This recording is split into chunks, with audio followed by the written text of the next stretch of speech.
os mandatos legais, non o clamor popular. Mire, señoría, vostede ten un problema na súa intervención, que é que vostede cualifica esta explotación como unha explotación abandonada. Vostede está a falar sistemáticamente de canteiras abandonadas na súa intervención. E vostede ten que ler a lei e ten que ler os reglamentos. Esta non é unha explotación abandonada. Esta é unha explotación sin actividade, que é moi distinto. E esta explotación sin actividade non son cuestións semánticas, son cuestións legais e técnicas. E esta explotación sin actividade, que non abandonada, ten un titular responsable. Un titular responsable que ten que realizar as labores de conservación, as labores de vigilancia e as labores de drenaxe para garantir a seguridade dos terreos onde está ubicada esa explotación. Por tanto, señoría, explotación abandonada non é así.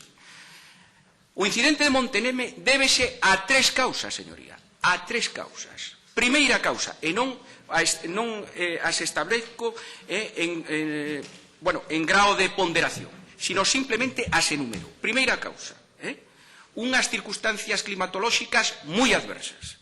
Os enxeñeiros dos portos, pois efectivamente os fan calculando esas inclemencias, pero, sin embargo, os portos esnaquízanse cando efectivamente hai esas circunstancias. Por tanto, circunstancias climatolóxicas adversas.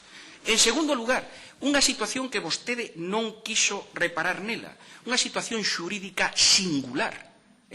O xulgado de primeira instancia, número 3 de Carballo, instou e fixo o lanzamento da empresa dos terreos onde está ubicada a explotación. Por tanto, unha situación xurídica moi singular. E, por suposto, a terceira causa pola que se produzo o incidente foi o incumprimento, naturalmente, da empresa e do administrador concursal dos requerementos feitos por parte da administración, señoría. E, para rematar, dígolle de que nestos momentos, efectivamente, a Consellería puxo en seguridade ese oco mineiro, en plena coordinación, tanto co Concello de Malpica como o Concello de Carballo.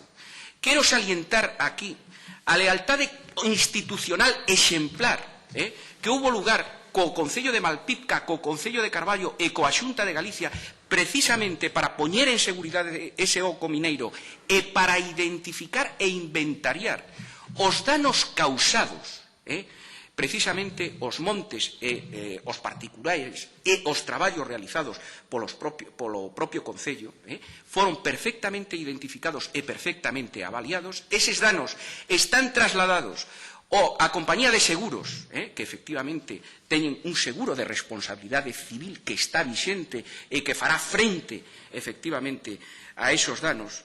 E para finalizar, quero decirlle de que cando vostedes legislaron, esquecéronse das minas abandonadas. Por tanto, nós non podemos regulamentar aquilo que non está previsto na lei. Non obstante, tamén quero decirlle que se esqueceron en esa legislación,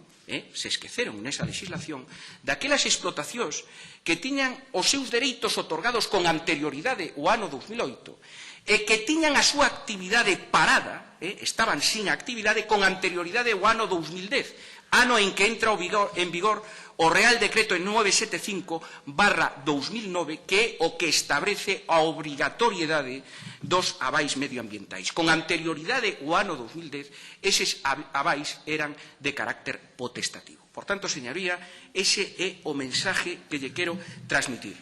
Nós estamos traballando claramente para ter unha minería, como teño repetido en 1000 ocasiones neste Parlamento, unha minería moderna, segura, medioambientalmente sostible e comprometida co país. E remato, señora presidenta, por favor, deixando constancia da colaboración, do traballo abnegado do Concello de Malpica e do Concello do Carballo cando se produzo este incidente. Quero deixar constancia dese traballo abnegado e quero deixar constancia tamén da leal colaboración institucional destes concellos coa Xunta de Galicia. Mais nada, moitas gracias, señora presidenta. Moitas grazas, señor Tahoces. Agradecemos a súa presenza nesta comisión e despedindo o señor director xeral de Enerxía e Minas, pasamos á seguinte pregunta, documento 18.961 do Grupo Parlamentario de Alternativa Galega de